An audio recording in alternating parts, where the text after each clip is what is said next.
তো চলে এসছে আমাদের ফাইনালি আম মাখা। এই যে আমাদের আম মাখা বানিয়েছেন, ফাইনালি আম মাখা। এই যে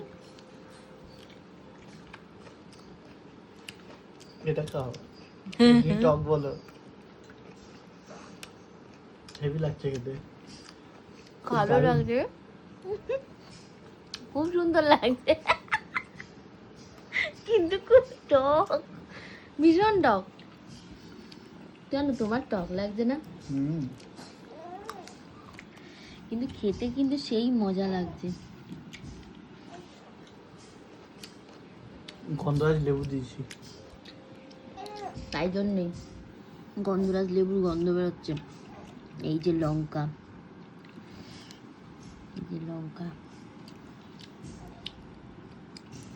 কারা কারা খাবে কমেন্ট করো, আর কারা কারা এই গরমে খাচ্ছ সেটাও কমেন্ট করে জানাও।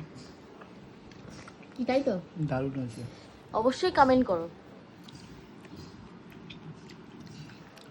আম মাখা গরমকালে, আহা হা হা, এটাই হচ্ছে আলাদাই স্বাদ, আলাদাই মজা।